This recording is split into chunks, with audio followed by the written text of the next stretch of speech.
Welcome all of you. कैसे हो आप सभी? उम्मीद करता हूँ आप सभी बहुत अच्छे होंगे। मैं हूँ शिव कुमार।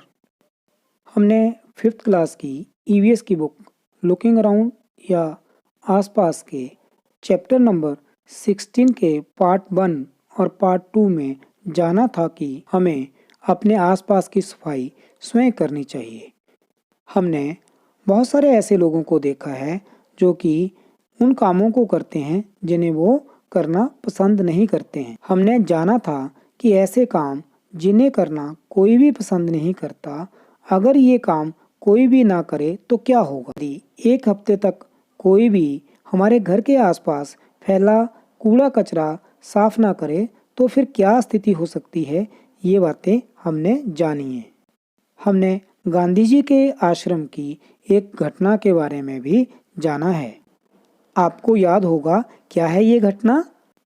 गांधी जी एक बार महादेव भाई देसाई और उनके बेटे नारायण के साथ वर्धा गांव में रहने गए थे।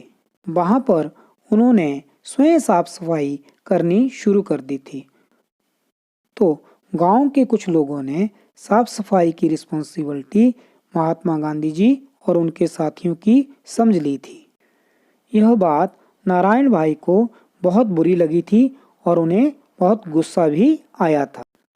नारायण भाई जी ने गांधी जी को बोला कि ऐसा काम करने से क्या फ़ायदा जिससे गांव वालों की सोच में कोई भी बदलाव ना आए। और इस बात को लेकर गांधी जी और नारायण भाई में आर्गू चलता रहा।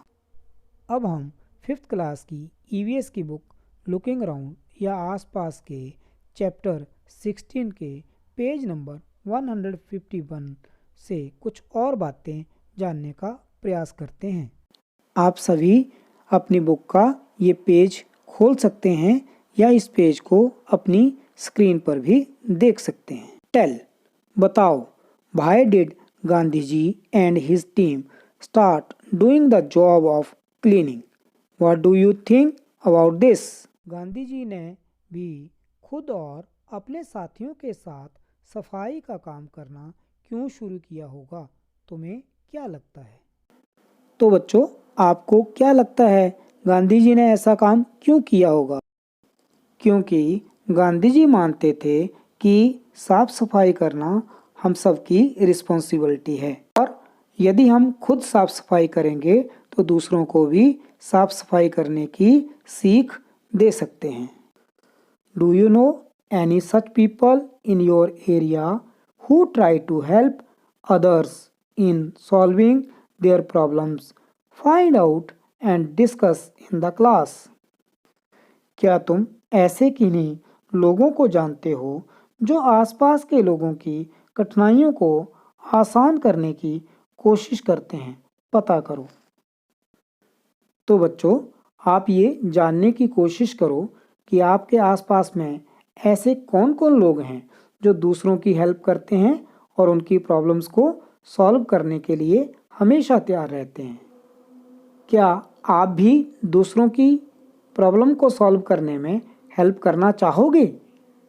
Guests at Gandhiji Ashram had to learn this work also.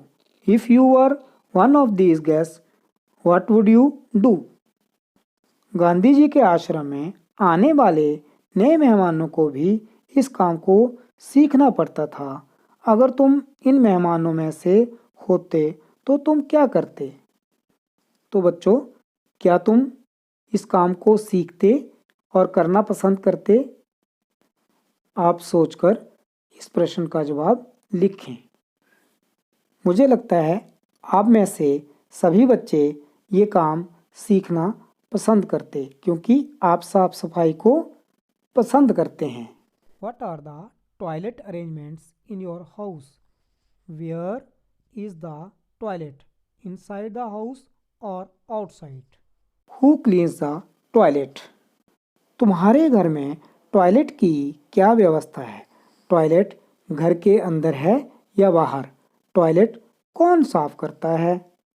तो बच्चों, ये आप बता सकते हैं कि आपके घर में टॉयलेट है या नहीं। अगर है तो घर के अंदर है या फिर बाहर, या फिर आप ओपन टॉयलेट करने जाते हैं।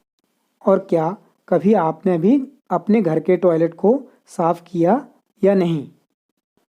How did the man who was returning from the toilet behave with Mahadev bhai? Why did he behave like this?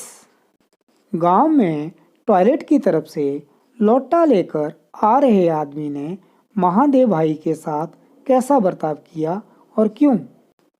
तो आपको याद है कि उस व्यक्ति ने महादेव भाई को क्या कहा था? उस व्यक्ति ने महादेव भाई को टॉयलेट की तरफ इशारा करते हुए बोला कि उस तरफ बहुत गंदगी है, आप जाओ और उस गंदगी को साफ करो। क्योंकि वो व्यक्ति ये समझता था कि साफ सफाई करना उसकी रिस्पॉन्सिबिलिटी नहीं है। ये रिस्पॉन्सिबिलिटी तो महात्मा गांधी जी और उनके साथियों की है। How do people generally behave with those people who clean toilets and drains right? जो लोग टॉयलेट और नालियों वगैरह की सफाई का काम करते हैं, उनसे आम लोगों का किस तरह का बर्ताव होता है, लिखकर समझाओ। तो बच्चों, आप अपने आस पड़ोस में इस बात को अनुभव करके लिखें। Narayan and Gandhi ji discussed all this many years ago. Have things changed now? Narayan और बाबा साहब के बचपन की बात तो अब कई साल पुरानी है। क्या आज हालात बदल गए हैं? चाइल्डहुड स्टोरी, एक बचपन की कहानी। This story is almost 100 years old. यह बात लगभग 100 साल पुरानी है। 7-year old Bhim went to Goregaon in Maharashtra with his father to spend his holidays। 7 साल का छोटा भीम महाराष्ट्र के गोरेगांव में अपने पिता के साथ छुट्टियां मनाने गया था।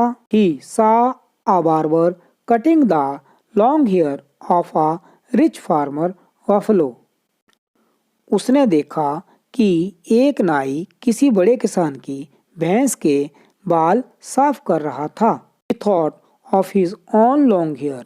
He went to the barber and asked for a haircut। Bhim को अचानक अपने बड़े हुए बालों का ख्याल आया। नाई के पास जाकर उसने अपने बाल काटने को कहा। The barber replied, "If I cut your hair, both my razor and I will get dirty। नाई फट से बोल पड़ा, तुम्हारे बाल काटूंगा तो मैं और मेरा उस्तरा दोनों गंदे हो जाएंगे। ओह, so to cut human hair can be dirtier than cutting an animal's hair, wondered little Bhim.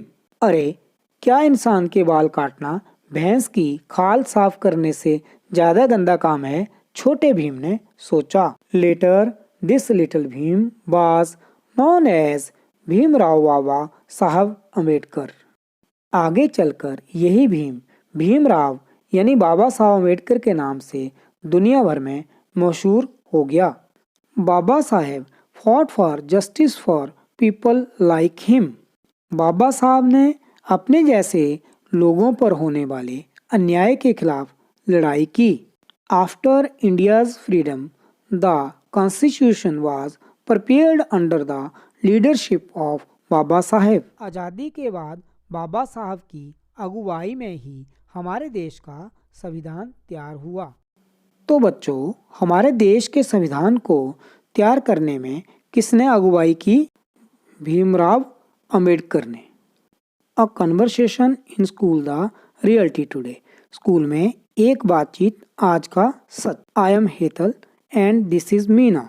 We both study in class 3rd। मैं हेतल हूँ, यह मीना है, हम तीसरी कक्षा में पढ़ते हैं। What all do you do in school? School में पढ़ाई के अलावा तुम क्या क्या करते हो?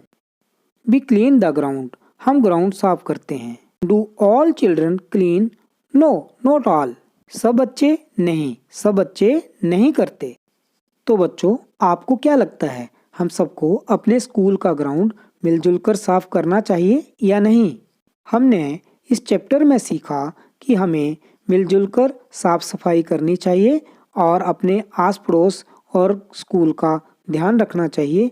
आप सबने इस वीडियो को ध्यान से देखा। Thanks all out.